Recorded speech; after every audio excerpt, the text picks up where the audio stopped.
Hello, everybody. Welcome back to the show. My guest today is Lindsey MacDonald. So Lindsey has an absolutely inspiring, I want to say crazy. That seems, uh, you know what? I want it in her own words. But Lindsey, thank you so much for joining me today. I'm tripping over my own words as I introduce you. How are you? I'm doing great. It is a crazy, I think, is definitely Okay. a good way to put it. I didn't want some people get a little bit, a little bit offended by the C word there, right? It is, I remember we had a good connection call a few weeks back, closer to, by the way, another congrats. You just passed your 1 year sober birthday at time of Thank recording you. here. Congratulations. It's amazing. So we're going to be talking about that. That was March 25th. Here we are. Yeah, a little bit April 20th as we're recording, and quite a weight loss story as well, which is tied in with some of this personal development and just the fact that you took the drink out of your hand, which is amazing. I think it's going to be very inspiring for people to hear. So yeah, let's just get into it. Like, what is Lindsey's life like these days? Where are you? Where are you calling in from? Yeah, a little bit about yourself. Life is great these days. I still have to pinch myself sometimes. I don't even believe it's real, but I spent basically most of my childhood growing up in the Panhandle of Florida. I am out in Denver, Colorado now, actually closer to Aurora, but I've been out here going on about 2 years. I can't believe it. It's gone by fast too. But next month it'll be about 2 years. And it's funny because I was very apprehensive on making that trip out to Colorado just because I thought, I'm going to be in a different location and I'm not going to know anybody and I'm not going to have my AA family. And I just thought it was just going to go down the hill quickly. And it's couldn't be more opposite of what happened. It literally was a complete 180. And I'm so glad that I did something that I didn't want to do because usually the things that we don't want to do are sometimes the things we need. So, Yes. Yeah, very well put. Very interesting. Yeah. So starting in Florida, now you're in Colorado, as you mentioned. Isn't that the truth though? There's like I find a lot of people's sobriety recovery stories. There's so many like opposites of what our brain is telling us is what actually occurs, right? And it's so interesting you say that about changing locations. So yeah, I love that. I love that. Let's yeah, so and then recently promoted, like you say, things are really leveling up for you, aren't they? Recently promoted at work, like all this feels like the universe is co-creating and collaborating with you right now, doesn't it? it is. It's crazy. I have just had so many little blessings and that have happened over the last 2 years, and it just motivates me to keep doing the next right thing just because it's so exciting to see everything come together. After so long, I feel like it was just a really long time of suffering. And I'm so happy that I got through the other side to that. And I really do want to inspire other people who are kind of in that rut and can't see the light at the other end of the tunnel yet to just keep pushing. Absolutely. And that's when I reached out to you, I was like, especially because you have the combination of the sobriety story with the weight loss thing. I was like, oh man, you probably get so many people reaching out to you. Like, actually, not really. I'm like, okay, well, let's change that. Let's do like a Yeah. podcast and do some like IG lives and stuff like that. So, because it truly is. And like, that's just the tip of the iceberg. Like that is inspiring enough, just the things that we just mentioned, but let's roll the clocks back to, when you and I were talking a couple weeks ago, about like you say, it's been a long road for you. So Yeah. go back as far as you care to go. Like the floor is yours. Take as long as you care to take, and just fill us in on this like crazy journey that you've been on. Sure.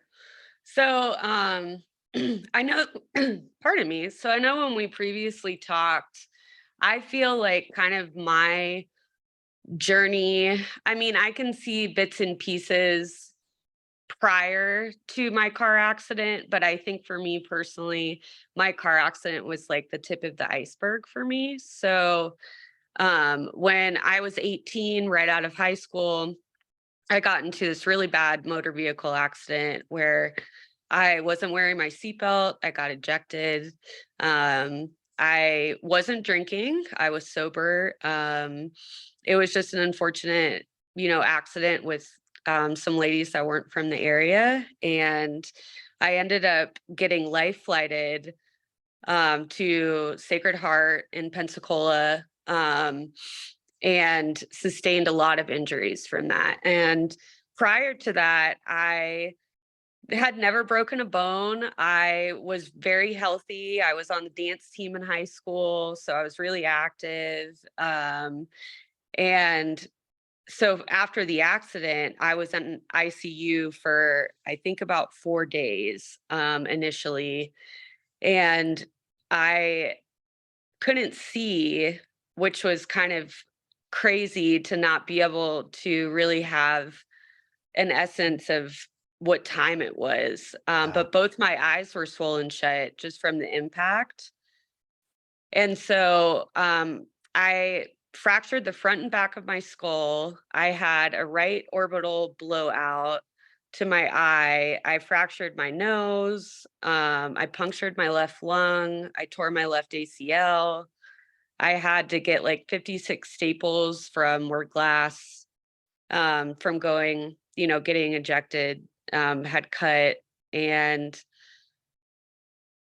but despite of that, I kind of think that I was extremely blessed and extremely lucky. The doctors told me that had one of the fractures been, I think, a quarter inch longer, it would have hit my carotid artery and I would have bled out and died. So things were just, I mean, and just to get ejected from a car, and while it's not great to fracture from the nose up, I didn't have any broken ribs, any broken limbs. Um, so I thought that that was really powerful too. So I was in the hospital initially for about 8 days. And then when I came home, I started noticing a clear drip out of my nose. And so we decided to go and get that checked out. And they tested it and it was CSF fluid, so cerebral spinal fluid. Unfortunately, I think what had happened is when my eye fractured, it tore the outer layer of my dura Mm. in my brain. And so every time I would bend my head over, I would leak that fluid out of Wow. my nose. Wow. Yeah. Yes, so a lot to Yeah. deal with at 18. Yeah. My Pretty goodness. crazy, very Yeah. humbling. Yeah. Um, and so I ended up having to try to get that, you know, taken care of as well. And so after the initial car accident, I got 4 brain surgeries to try to repair that. They ended up also repairing my eye to they put in like a bone replacement to get it back together. And um, it just was a very long process of years of trying to fix a problem that it wasn't being fixed. And so that was probably like a 4-year period, of getting these brain surgeries, Mm. then just to go back and just say, "Oh, I'm dripping again. It didn't work."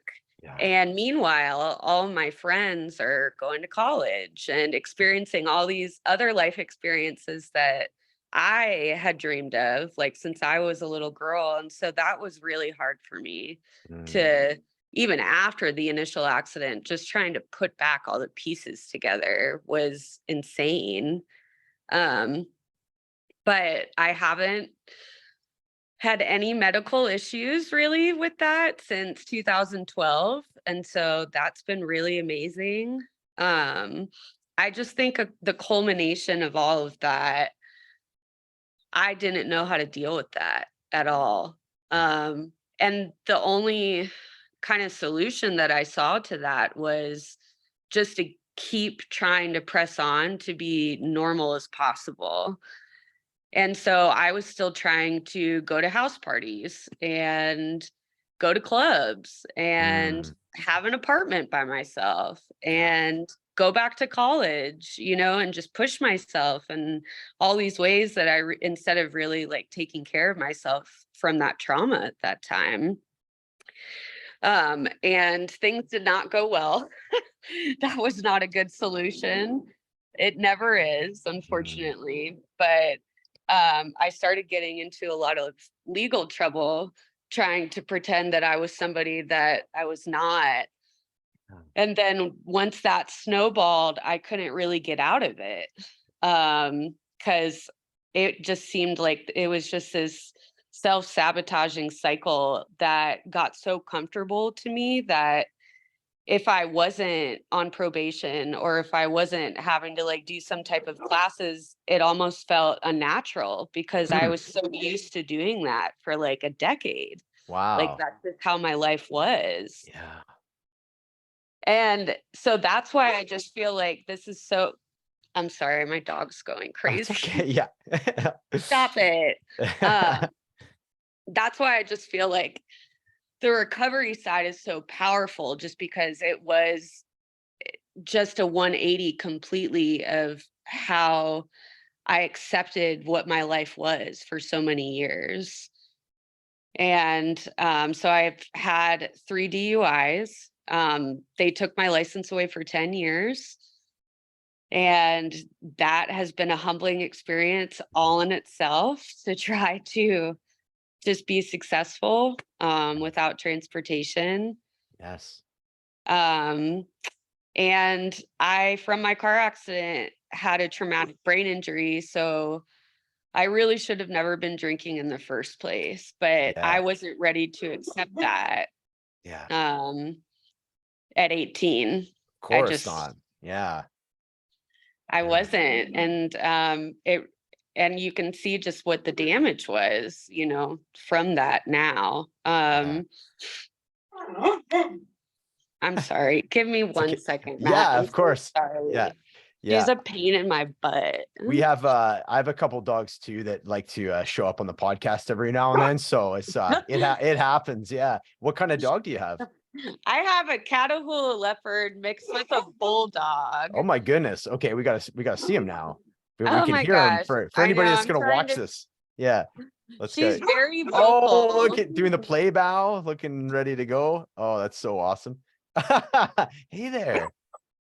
Hey. Oh, so cute. Oh, that's amazing. So funny. Oh my gosh. She's doing like the little play bow thing going on there, right? Yeah. She is. I'm just like, you Oh, gotta chill, girl. that's hilarious. Well, it's she wants her stardom. She wants an appearance on the podcast. Can you She blame her? does. Yeah. Oh, that's awesome. How old is she? So I adopted her in Florida in about 2017, and they said she was about a year old at that time. Okay. So I think she's probably around 7 now. Wow, pretty playful for 7. Look at her I go, eh? know. Yeah. Still ready to go. That's so funny. We Yeah. drove her all the way from Florida to Colorado. That's quite the drive too, right? How long did that take? That must have been a couple days at least to break it up, right? Yeah, we did it in about 3 days. 3 days. Yeah. And just did about 8 hours every day. And Yeah. so it wasn't too bad. Yeah. It Yeah. was When you break it pretty. up, I imagine, yeah, you get to see a lot of the terrain that you wouldn't have seen otherwise, right? Yes. Yes. Very All different cool. types of animals. Yeah. Right. Right.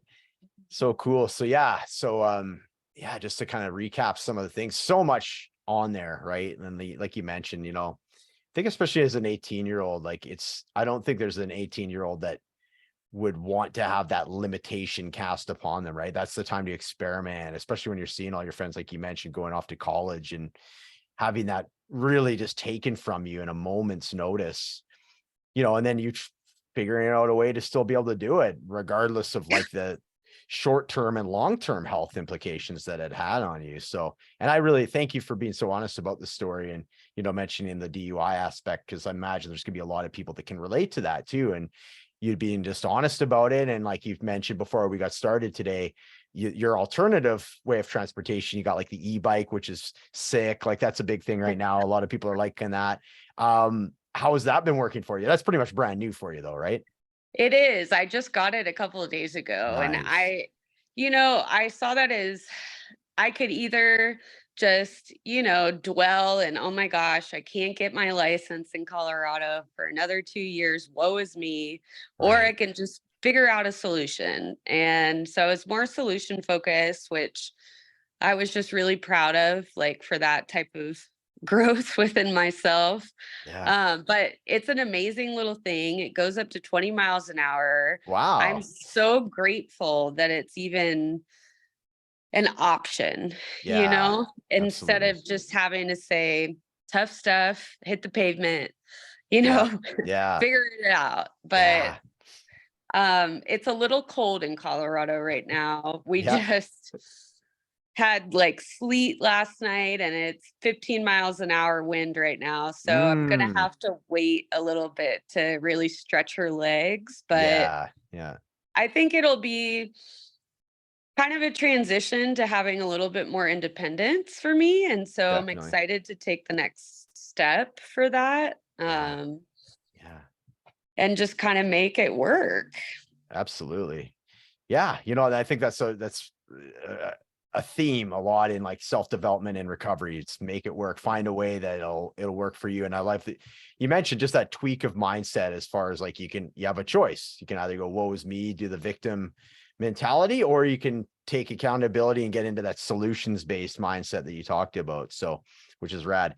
So let's bridge the gap a little bit. So we heard about this, this happening when you were younger, 18, and the fallout from that. You mentioned you kind of hinted into like the drinking and how that came into it.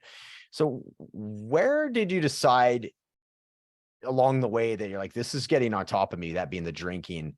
And I guess just fill in the blanks a little bit as far as like what led up to you sort of hitting, whether it's a rock bottom moment or a moment where like, hey, I got to make some changes. And did those change? It was one of those changes moving from Florida. So just like bridging the gap towards like that back half of the story, please. Sure. So, for the longest time, I still didn't see alcohol as a problem. I was very much in denial, especially after my first DUI. And um, so I just kept kind of going and going with it. There's so many moments that any normal human being would say that would be my rock bottom. Oh my god, I would stop after that. But there's I was went to rehab 4 different times. I want to say after I got my second DUI, there was a moment after that that I was just like, okay, I really need to stop drinking. And that was back Mm, in 2012. And so I tried just kind of on my own avail to quit, and that didn't work. And I think that that scared me a little bit because up until that point, the story that I had always told myself was I didn't have a problem with alcohol. I can yeah. stop at any point. I'm choosing to do this. And so then when I actually tried to stop and I couldn't, that freaked me out a lot. And so after that, it was just a continually trying Mm, to stop drinking. So I got the third DUI and had to sit in jail for 23 days after that and then go to rehab right after that. And I think getting out, that was around like 2015, 2016. Prior to this year, it was the longest I had managed to stay sober, which was 9 months. mm, And so I was really, trying, but I was miserable. I was missing something. At 9 months, I felt like I was coming out of my skin. I was emotionally unstable. Like, mm, it is just not what I thought sobriety was about. And so I relapsed. And then every time after that, it was just so much harder to attain mm. any type of sobriety. I just remember watching the days. Like, I could go 30 days. And that seemed like that was like the magic number.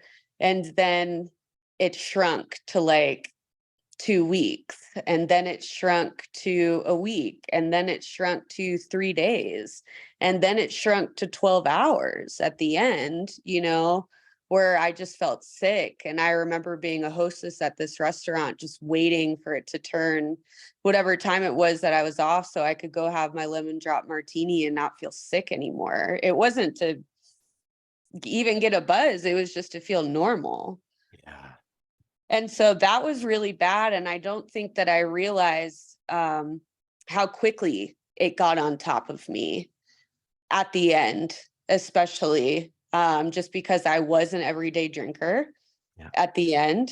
And I remember waking up one morning at like 6 o'clock in the morning. I had been out drinking all night and like all day the night before. It was the night before St. Patrick's Day, which I find really metaphorical. Yeah. Um, and I remember waking up at 6 in the morning and I was feeling around in my bed for these little mini wine coolers that I had gotten the night before. And I just was feeling my hand around and I found one and I opened it and I chugged it. And then I went to walk out of my room and I saw my mom and just grabbed her hand and said, "I need help." Mm. And so that was the last time that I went to rehab. And I wish I could say that I stayed sober after that.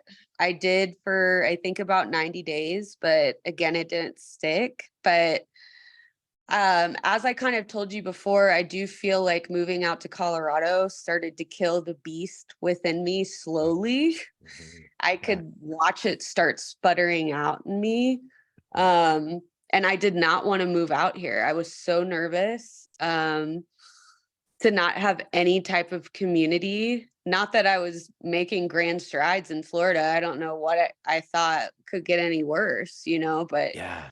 in my mind, I think my disease wanted to keep me there to Mhm. just finally like have its way with me, Yeah. and so I came out here and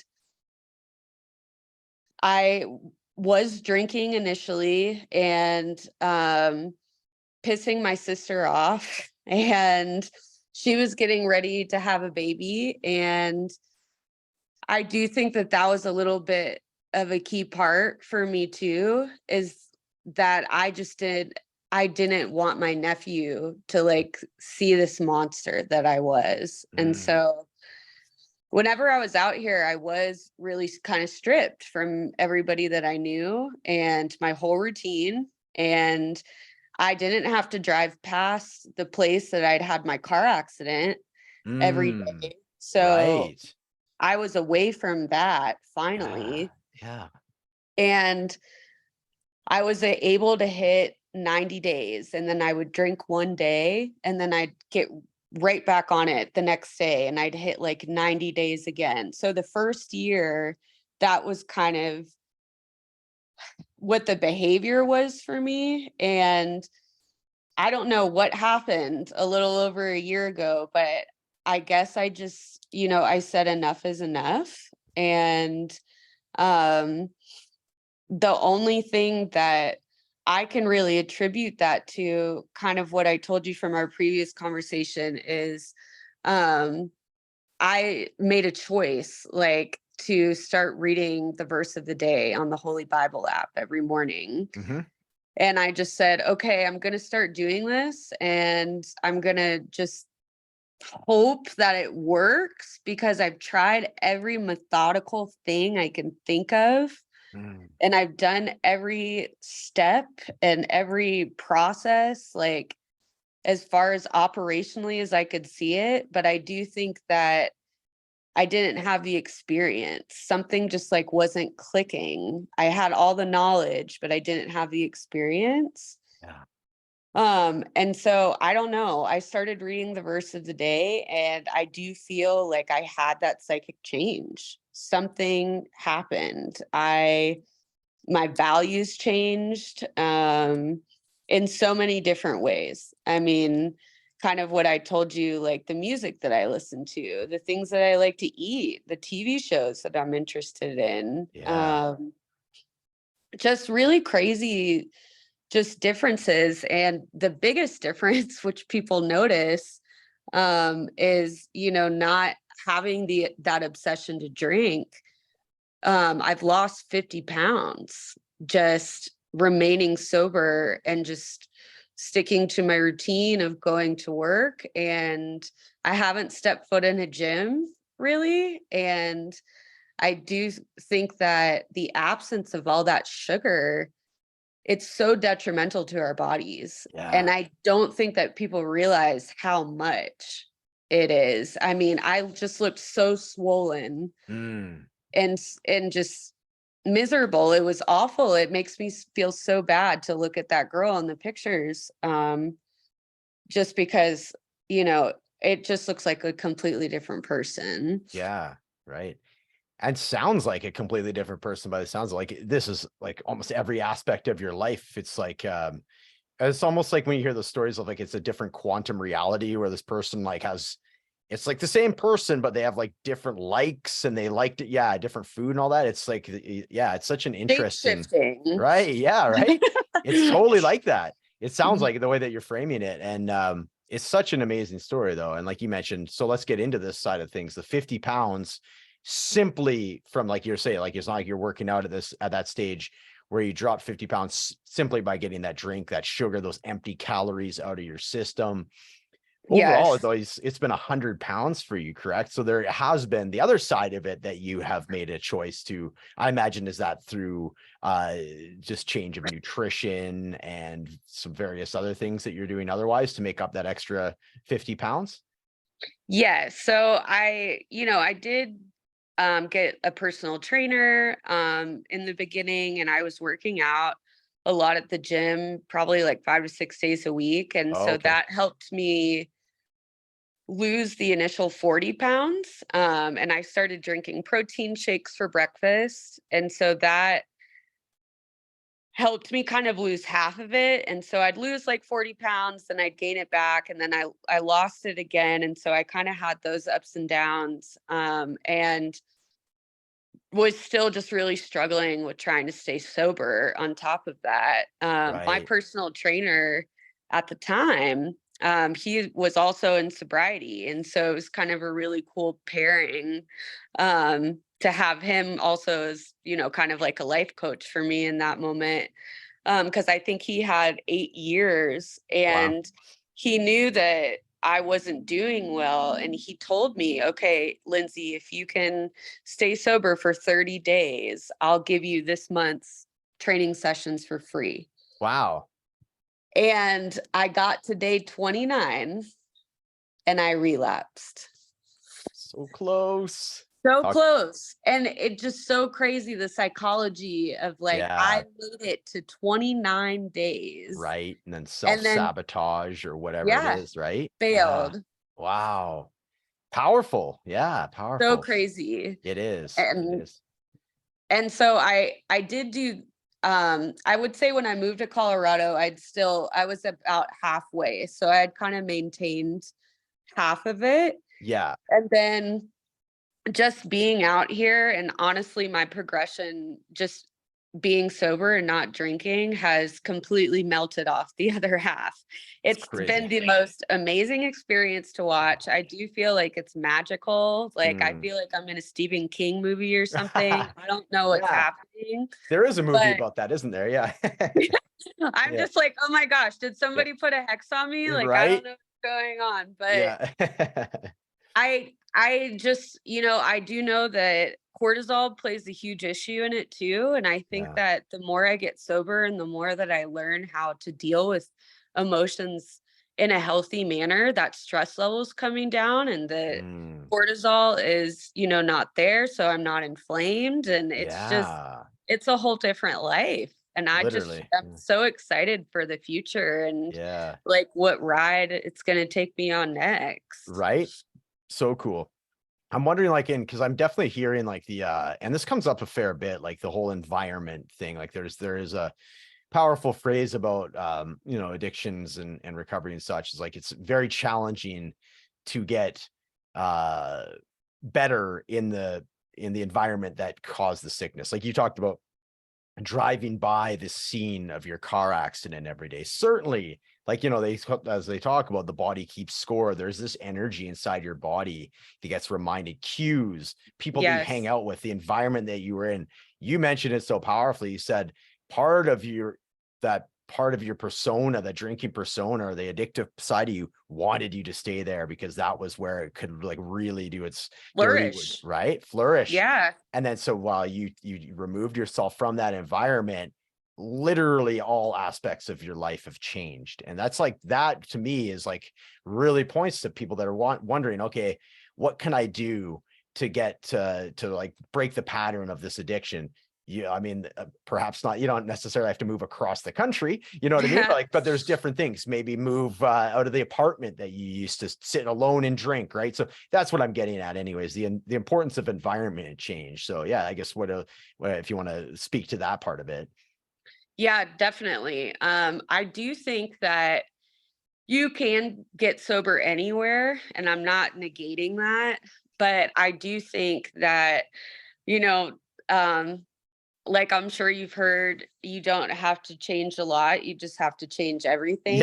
There's I love a that one. lot of Yeah. truth in that. Yes.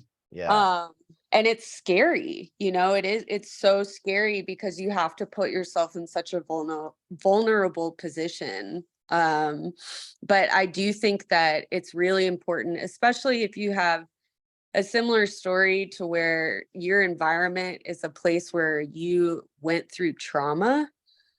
I Yes. do think that you have to give yourself a chance somewhere new, somewhere different where you can create different experiences. And I do think that that's the only way to flourish for some people because our brain is so powerful and it will start firing off in all these trajectories that we've taught it over and over and over again.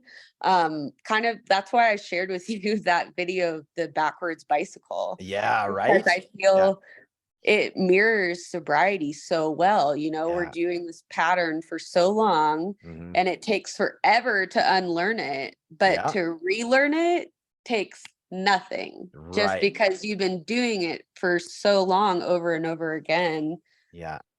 And so I think that it is good to break out of that comfortability and at least try to get into a different environment. Like to your point, get out of the apartment. You don't have to move 500 miles away, but maybe Yeah. 30 minutes Yeah. away. Yeah. Like just try something different. I think that what we absorb a lot with music and with what we watch on TV and what we listen to, Yeah. whatever we're feeding ourselves turns into our thoughts, and our thoughts are going to turn into our actions. And so Yeah. I think that I try to be really mindful too of not watching something that goes against the new life that I'm trying to build.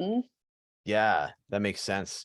I love this story, like too, how it's just sort of naturally come together for you or with you. You're with, with their, it's like a co-creation, like you're mentioning there's like this degree of faith, this like almost spiritual 180 that you had. And then after that happened, everything you've just sort of allowed everything to happen. So to me, that's like it definitely like that's surrender that gets Yes. talked about in recovery rooms. Like I had it. I think a lot of people have had that moment. So very cool that you had that, and how powerful that is to hear, and then to see you now, like as I know you. I mean, I would have been pretty hard pressed to see you a few years ago and be like, wow, this is not the same person that I talked to in the podcast. So Thank yeah, goodness. right. Exactly. Yeah. So yeah, interesting stuff. I wanted to just talk a little bit more about that. Like, what is your relationship with you know, the universe, the higher power, however you want to call it, articulate it? Is it something like, do you find those moments in the morning? Is there journaling? How do you keep in touch with like your intuition and that relationship with really what's helped guide you to where you are today? I honestly, I still do what I decided to do back in September when I made that choice. Just because I don't ever want to lose that piece of me. Um, so I every morning at like a routine, I open my Holy Bible app, I read the verse of the day. There's a cool little video and like a prayer that they do after that. And it also keeps a little tracker for what streaks you're on. So that's Nice. fun for me too, to know Yeah, how of many days in a row I'm doing it. And course. um, but I do that every day, and not all days, but most days.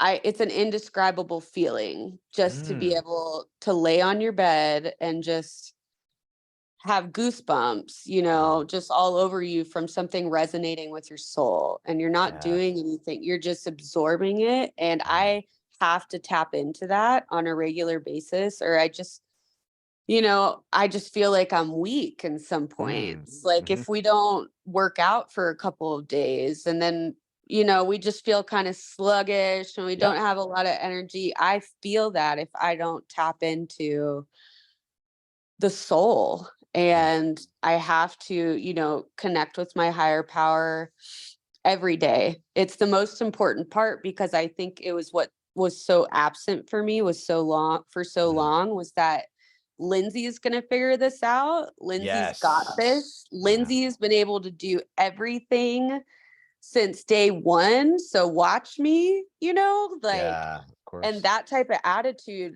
almost killed me, Literally, literally. literally. Yeah, exactly. It's powerful. So And yeah, so that's I don't ever want to be that self-run riot again. yeah. I want to go to this, verse of the day in the Holy Bible, which works for me. And the universe is always funny to choose certain things that are so on point for what I'm going through some days. And so I just feel it's like it's my guide, you Yeah. know?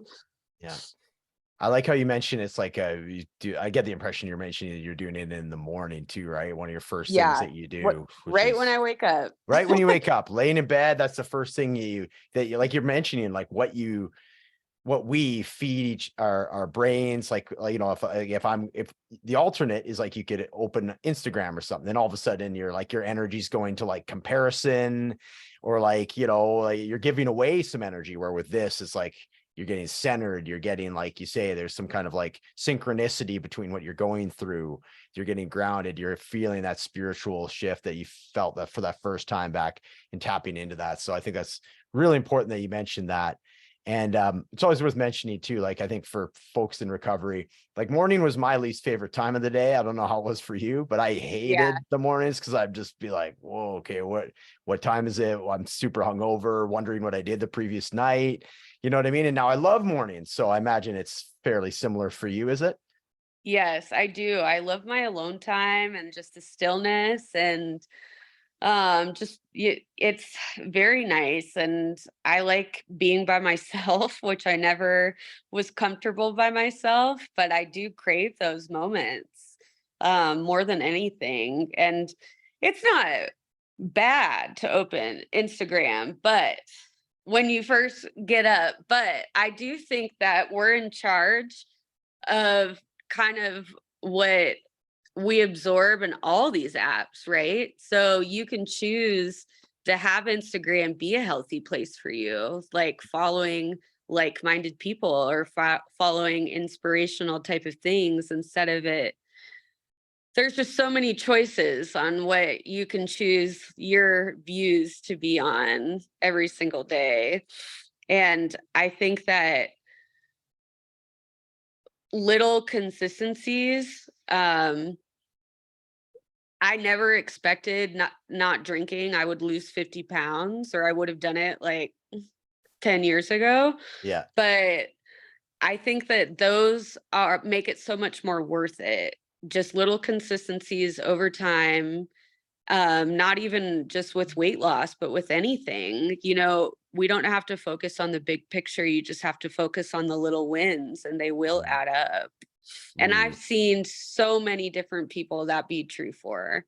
yeah. And that's I love that. I'm all about that type of thing as well. Like just accumulations of like 10 minutes of reading by the end of the year is gonna be 61 hours, if you do it every day, like you say, this and that's so important when you're talking about like the sobriety, the whole idea of one moment at a time, one day at a time, and the accumulation effect that it can have. So yeah, that really resonates with me. So definitely worth mentioning. So thank you for bringing that up as well.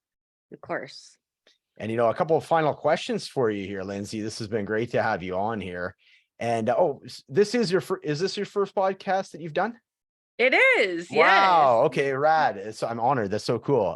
That's so cool. Yes. So in your first year, now you're like call it 13 months sober. What is like your biggest takeaway? What's your biggest, and obviously you've mentioned quite a few of them, but what if you're like, what if you have to sum up your 13 months sober in like one word or one phrase, what would it be? No I would pressure. just say to surrender. Surrender. Ooh, Just that's good. fully surrender. Yeah. It's not it it's kind of an oxymoron, but you'll get so much more. Mm, yes. Sobriety is the most slept on life upgrade. Yeah. Oh, I love that. That's a good quote right there. That could be quote of the day. Awesome. And you know what? If somebody's listening to this and they're sort of on the fence, like I get a lot of, people are sober curious, that's a big thing right now. And they're kind of on the fence about like, if they're going to go with it or not, or if it's for them or not, that being sobriety. Yeah. What would you say to them at this stage of the game? I would say to give it a try. You have nothing to lose. If it's not for you, then you can pick a different route. But I think that for millions of people to be interested in something, I think you deserve to give yourself a chance to see what the hype is about. Yeah, I love that. Awesome. And if anybody's wanting to reach out to you after hearing your story here, what's the best way to find you? Like where you have Instagram or yeah, where would folks be easy to find you online? I am most active on my Instagram, so that is Level Up Ling Ling. Um, and I hopefully am going to have some exciting things coming in the works in the future soon. So Yeah. definitely join me for the ride. We're not stopping Abs anytime soon. Absolutely. Highly recommend follow. I'll put your Instagram handle in the show notes, of course. By the way, what is Ling Ling? That is a nickname that one of the girls that I was on the dance team with in high school gave me back in high school. Have you ever seen the movie The Hot Chick with No, Rob Schneider? no, I haven't actually. I know which one you're talking about. I just haven't seen it. So there's just so I'm a very flashy individual, if you can't tell by my little Yeah. bling earrings here. Yeah. Yeah. And so there's a moment in that movie where the mom like comes up to prom and she goes to her daughter and she says, "Ling Ling, you forgot your bling bling." Oh, nice. Okay. And Gotcha. so my friend Caitlin has called me Yeah. Ling Ling like ever since I was like 16, and it just That's stuck. hilarious. Oh yeah, I love it. I love it. There we go. We got some branding going on here that could be like used for future some of these future projects you're teasing. So yeah, I mean definitely The new interested. Yingling. Yes, there you go. I love it. I love it. Yeah, so definitely more to come. And we mentioned before we got started that this will more than likely get posted much later. We're recording on April 20th. This will be coming out over the summertime. So before it does come out, you had mentioned there'll be a few things that you're having the works, or like at least they're like circling in your head right now. So definitely, yeah, it'd be interesting to see by the time we do release this, what's come out. And yeah, in the meantime, we'll definitely do at least one Instagram live to hype this one as well. But Lindsay, thank you so much for coming on the show today. Thank you for having me. It was so much fun. I've had a blast. Absolutely. And yeah, more to come, I think. Let's just I always say, the door's always open for the sequel for part twos now that people will get to know you a little better and we have the rapport and such. It's easy to have you come back on and just do a topic, like just a specific topic. Like there's definitely quite a few very important sobriety and self-development topics that we went over today. So yeah, I'd be definitely intrigued to do that at some point in the future. Totally. I'd love to. Awesome. Thanks again. Thank you.